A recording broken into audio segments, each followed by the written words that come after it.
Boa tarde, pessoal. Já está no ar mais uma edição do Ponto de Vista. Hoje o nosso convidado é o Gustavo Bonafé, do Postos Transparente. Gustavo, uma boa tarde. Mais uma vez, seja muito bem-vindo ao programa. Boa tarde, Natália. Olá a todos que nos assistem. É uma satisfação imensa estar aqui, num momento tão delicado que o país está passando. Então, espero as contribuições saudáveis, né, no programa hoje, para a gente gerar um debate bem rico e agregador para o nosso país. Com certeza, é um prazer recebê-lo aqui. Também é um prazer receber a sua participação, de você que está aí em casa.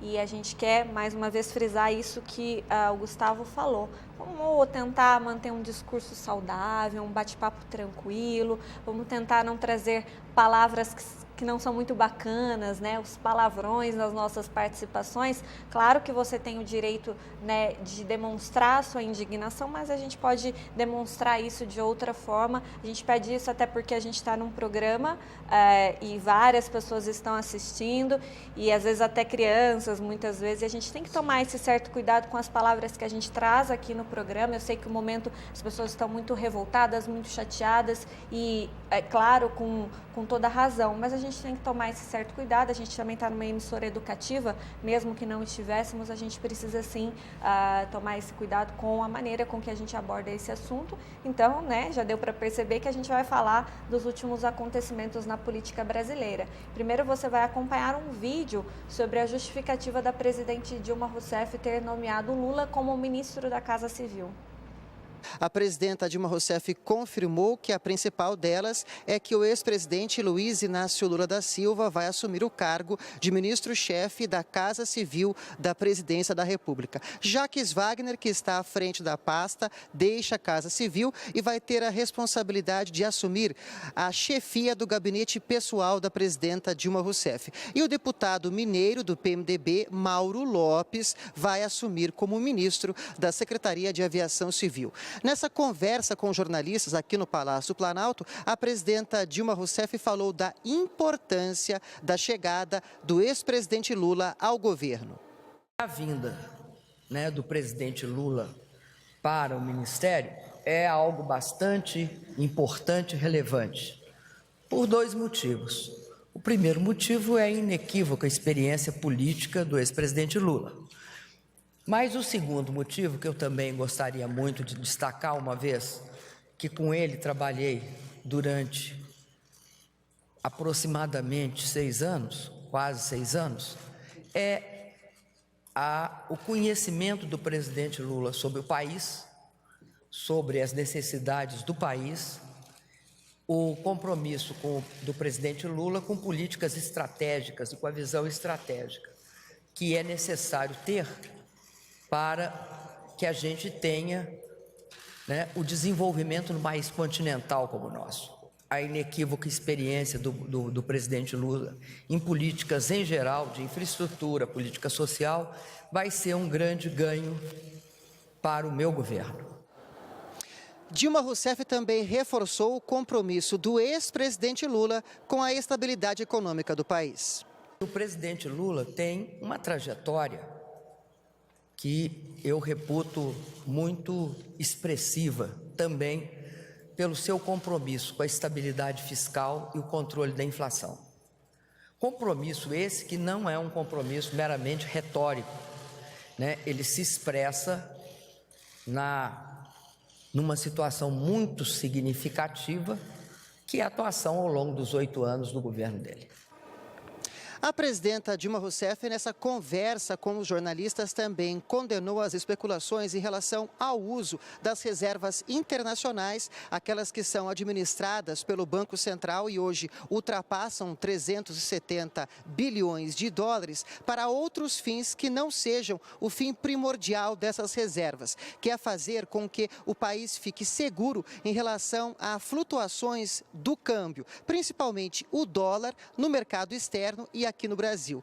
E a presidenta Dilma Rousseff também garantiu que estão firmes, seguros e tranquilos e cada vez mais dentro do governo os ministros da Fazenda, Nelson Barbosa, e o presidente do Banco Central, Alexandre Tombini.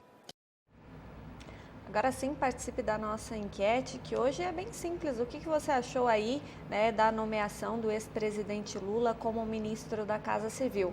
Para alguns, essa parece ser uma manobra dele para fugir da justiça, e tem outros ainda que dizem que é uma maneira de salvar o governo. Eu gostaria de saber, para você aí de casa, o que você pensa a respeito, né, dessa nomeação e de tudo que está acontecendo no cenário político brasileiro. Participe pelo 3721-6955 e também pelo 9983-3240 e também pelas nossas redes sociais, a nossa página no Facebook, facebook.com/pontodevistatv e também facebook.com/tvpocos. Nós temos, né, as postagens lá em que você pode deixar a sua participação, a sua contribuição com o programa de hoje. Um assunto, primeiro, um tanto delicado, né, Gustavo? A gente até conversava aqui nos bastidores, parece que a gente não está entendendo nada, né? Inclusive, eu ia produzir esse programa ontem à tarde, eu falei, não, eu vou esperar um pouco para fazer amanhã pela manhã, porque a gente pode dormir e acordar no outro dia e tudo ter mudado. Então, é um momento muito delicado no nosso país. Quero trazer também, né, a informação, muitas pessoas já sabem, mas a atualização em relação à informação que a gente trouxe aqui, né, da posse do Lula, que aconteceu ontem, e que o TRF1 derrubou a liminar, mas Lula continua suspenso da Casa Civil. O ex-presidente também teve nomeação questionada na Justiça do Rio, e o governo pediu ao Supremo a suspensão de todas as ações contra Lula. Primeiro, né, só para a gente trazer essa informação para o pessoal aí de casa, porque apesar da gente trazer essa enquete tentando entender o que as pessoas pensaram a respeito disso, né, por enquanto está suspenso. Como que funciona nesse caso, Gustavo? Explica para o pessoal de casa. Pelo meu entendimento, assim, tem diversas instâncias da justiça que podem emitir pareceres, né? Então agora eu não tenho conhecimento técnico aprofundado nisso, mas provavelmente vários juízes, e acho que são mais de 20 processos que estão em cima, né, dessa, como se diz, da interrupção da nomeação ali do Lula como ministro. Então, essas diversas instâncias agora vão começar é um grande jogo de cartas na mesa, né? Vamos ver quem tem o zap para tentar entender tudo. Então, talvez demore alguns dias para a gente ter clareza do que pode acontecer. Mas o processo é esse, tem esses diferentes níveis hierárquicos na justiça que vão emitindo esses pareceres e um inibindo o outro, aí surge o outro dali. É um jogo muito confuso. Eu estou bem perdido, sim, mas tenho entendido que essa manobra foi uma manobra completamente política, né, para evitar a prisão do ex-presidente Lula. Né? Ex-presidente Lula, a gente precisa deixar isso bem claro, né? Também acredito que foi uma manobra, apesar da gente escutar muita gente que ele pode ser aí a salvação para esse governo extremamente desastroso, mas nós sabemos que foi uma manobra, até porque se o objetivo fosse que Lula ajudasse a levantar esse governo, ele poderia ter sido nomeado há anos atrás. Exatamente. Então a gente precisa levar em consideração isso também. Ontem eu assistia, né, a posse, porque foi transmitido por todos os canais, ela foi transmitida para todos os canais, né, rede nacional, enfim. E aí a gente precisa perceber algumas coisas até para a gente comentar sobre esse assunto. Primeiro que eu vejo uma presidente extremamente abatida. Nós falamos tanto de impeachment, cassação de chapa, e me parece que ela deixou de ser presidente por outro motivo, com a entrada do Lula. Sim, ele continua como ex-presidente e talvez ministro da Casa Civil, mas a gente não pode negar a força que ele tem ali de comandar. Inclusive, quando a gente lê a respeito desse assunto, muito foi dito de que ele deixou bem claro, né, que ele queria ter poder total para mudar o que ele gostaria de mudar, inclusive ministros, enfim, lideranças, e que bateria de frente com ela, que são pessoas de confiança dela. Então eu percebi ali naquele discurso dela uma mulher totalmente abatida, totalmente acuada, e a gente sabe desde o início, quando ela assumiu, né, no seu primeiro mandato, que não é esse o perfil dela, sendo a favor ou não dela, e aí cada um de casa vai pensar, né, o que tem que pensar a respeito desse assunto, não é o perfil dela ser uma mulher acuada, enfim, abatida. E aí eu acredito que esses dois juntos pode ser uma mistura muito desastrosa, até porque a presidente é ela. Sim. E ela tem um perfil completamente diferente do dele. Ela é uma mulher mais firme, talvez, mas, enfim, não é muito política, entre aspas, e ele tem esse perfil todo diplomático, enfim. Acho que dentro, essa decisão, ela pode ser acertada para que ele não seja preso, como foi esse o objetivo, ou até tentando aí levar em consideração o fato de que falaram, né, que ele pode ajudar o governo, mas também pode ser uma decisão totalmente desastrosa do ponto de vista político, porque nós temos 2 líderes ali com perfis totalmente diferentes e ambos ali à procura do poder. E aí a gente sabe que, inclusive, o fato do Lula entrar de novo nessa jogada é para se manter no poder, sim, para não ser preso. Então, eu acredito que pode ser muito desastrosa toda essa miscelância, coloca todo mundo ali no bolo e vamos ver o que dá. E pode ser desastroso. Eu acho que já está sendo, porque é tão esquisito tudo isso que está acontecendo, né? Tão novo, pelo menos para a minha geração, assim, para a nossa geração. Com certeza. Que assim, a presidente, que é a pessoa responsável máxima de um país, ela está coadjuvante, completamente coadjuvante. Ela está sendo uma ferramenta de manobra para questões partidárias e para a questão do Lula. Essa é a minha visão, assim.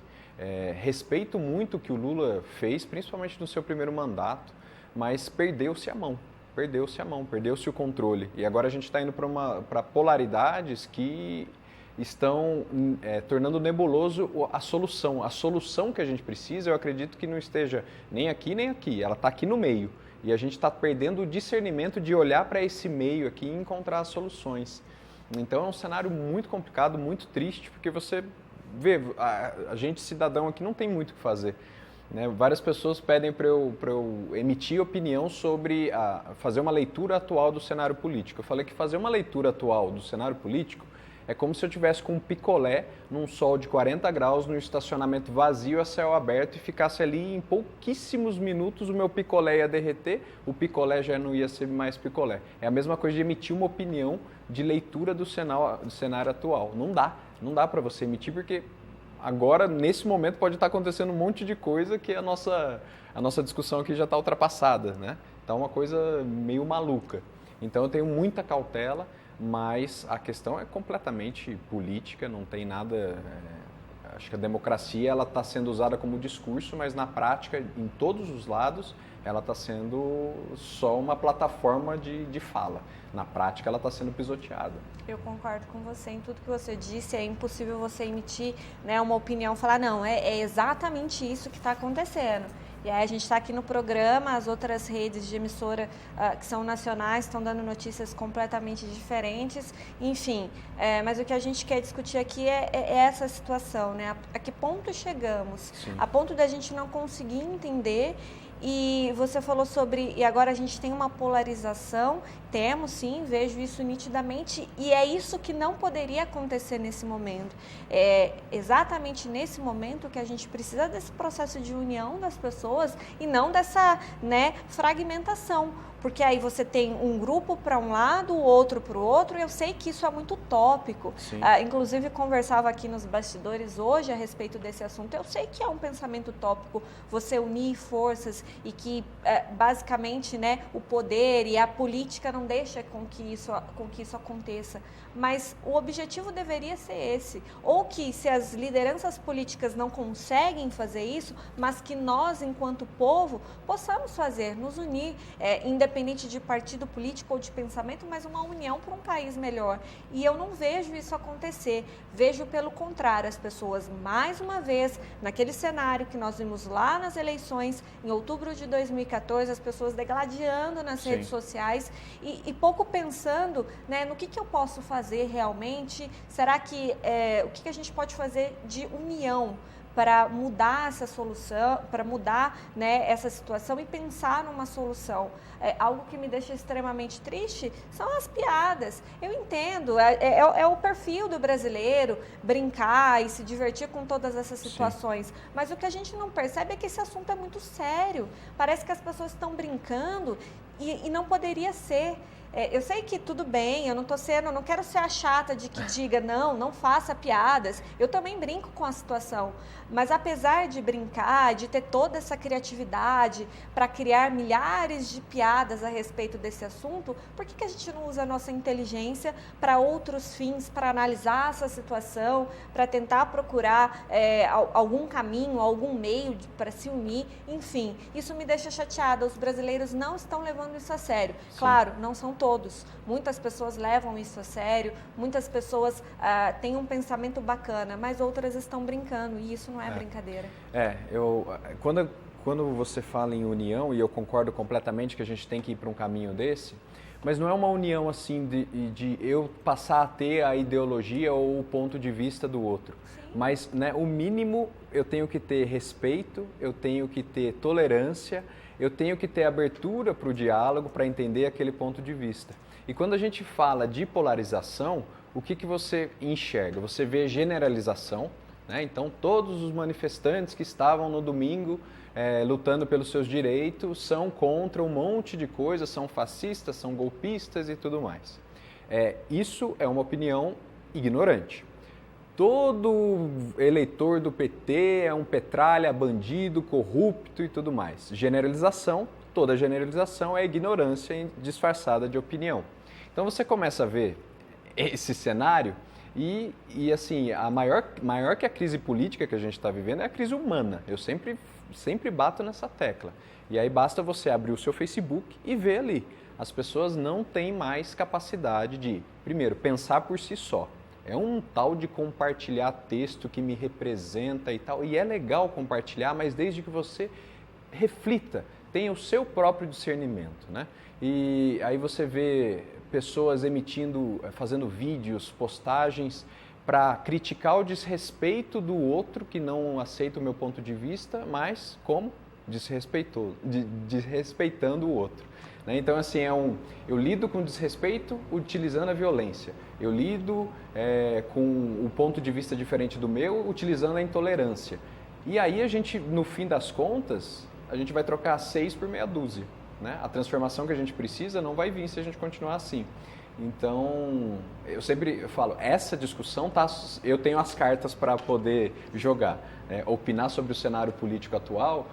Se a minha opinião mudasse o esquema lá em Brasília, eu daria a minha opinião facinho, mas não muda.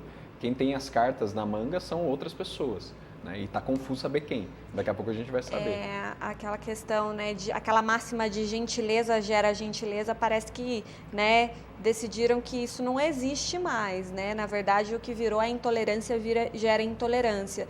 Então, eu vou agir com você, você é ríspido comigo e eu vou lá e respondo da mesma maneira. Onde que nós vamos parar com essa situação? Exatamente. Eu acho que você conseguiu explicar muito bem o que eu quis dizer a respeito de união. Uhum. União, você não precisa concordar com tudo que o outro diz, mas é você se unir por um bem comum, com os seus pensamentos e principalmente respeitando o outro, porque eu acredito que toda generalização, me desculpe, ela acaba sendo burra. Sim. Por quê? Todo mundo que estava na manifestação de domingo contra os pobres, aí fica essa divisão de classes, gente, vamos parar com isso. E aí todo mundo que votou no PT, mas são todos burros, eu não votei, quem votou foi o outro. Será que já pararam para pensar que aquelas pessoas que votaram também pensavam num país melhor, enfim, por seus motivos? Sim. A gente não pode ficar julgando as pessoas, isso enfraquece qualquer tipo de movimento. E assim, tem ideologias, né? As pessoas colocam a ideologia na frente da sua capacidade de perceber a realidade. E tem outras pessoas que defendem uma ideologia que nem sabem qual é, né? Então, fica um cenário totalmente de uma guerra, né, que a gente está criando com a nossa própria incapacidade de se relacionar. Então, é triste ver isso, é triste. A gente precisa mudar muito esse cenário. A gente precisa de cada vez mais pessoas capacitadas para fazer a diferença desse diálogo, né? De buscar o entendimento, de buscar um diálogo que seja saudável, que trabalhe o ponto de vista do outro e vamos tentar encontrar aqui uma solução que agrade a você. A gente tem tanto exemplo na política que isso acontece, né? Então, por que não sempre fazer esse exercício? Só que para isso não é uma questão de partido, não é uma questão de ideologia, é uma questão de maturidade humana. E aí já é uma questão individual, mas que faz toda a diferença no coletivo. E outra questão, né, Gustavo? Se eu tenho uma opinião diferente, completamente diferente da sua, e a gente tem maturidade para ter um bate-papo bacana, isso não quer dizer que eu não tire, que eu não possa tirar ideias daquilo que você me disse. Poxa, por que eu não posso acrescentar o que o Gustavo está falando dentro da minha ideologia, dentro daquilo que eu acredito? E por que o Gustavo não pode fazer a mesma coisa? Existe sim essa possibilidade. É um exercício difícil de se fazer? Eu tenho certeza que é. A gente tem essa mania mesmo, enquanto seres humanos, de não, eu tenho razão, né, esse individualismo, não, a minha opinião se sobressai. Claro que é difícil, não é fácil. É igual quando a gente fala da questão de educar um filho, é muito fácil você colocar medo, muito mais difícil você construir uma educação né, pautada na questão do respeito, no dia a dia, Sim. do bate-papo, da conversa. É muito mais difícil, mas é muito mais prazeroso e traz muito mais benefícios. Isso também, né, nas nossas relações do dia a dia, na nossa relação com a política. Se eu souber escutar, se eu souber, né, prestar atenção, não é escutar o outro, olha, Gustavo, tô assim, tá bom, tô te escutando. Não é isso. Eu estou escutando realmente atenta ao que você está dizendo Sim. e disposta a não mudar o meu ponto de vista, mas disposta a entender você e talvez até trazer itens que você me falou e trazer para o meu dia a dia, porque ninguém ali, nenhuma fala é descartada 100%, exceto algumas aí, né, que a gente viu no final de semana que pode ser descartada 100%, mas quando a gente tem um bate-papo saudável, você sempre consegue agregar alguma coisa na sua vida, no seu dia a dia. Acho que da sua fala me veio a inspiração que a gente tem que colocar a nossa vontade de aprender na frente da nossa vontade de ter a razão. Porque quando a gente faz isso, pode ser que abra-se novos conhecimentos, novas habilidades, novas possíveis atitudes para a gente coletivamente criando uma sociedade que conversa entre si. Então, a pergunta é, como eu coloco a minha vontade de aprender na frente da minha vontade de ter razão?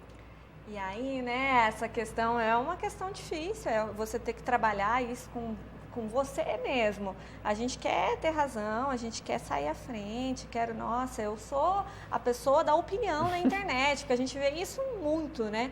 Com muita frequência atualmente. A pessoa, ela não sabe o que está acontecendo, mas ela vai dar a opinião dela ali, porque eu preciso mostrar que eu sei. Então, ao invés da gente mostrar que a gente sabe, vamos saber de verdade, ficar quietinho e conversar com pessoas que realmente queiram conversar, queiram ter um debate saudável. E aí a gente vai formando essas redes, né? E que podem ser pessoas de pensamentos diferentes, e a gente vai se fortalecendo e levando esse pensamento para outras pessoas. Perfeito. Acho que tem aquela máxima, né? Não lembro qual pensador que foi, mas a sua opinião não vai mudar o mundo, a sua atitude vai. Então, acho que a gente tem que ficar com isso de reflexão. Com certeza, Gustavo. Nós vamos para um breve intervalo. Você aí de casa continue participando com a gente pelo 9983-3240 ou pelo 3721-6955, também pelas nossas redes sociais, que você já conhece, as páginas no Facebook. Eu volto daqui a pouquinho com as participações. Até já.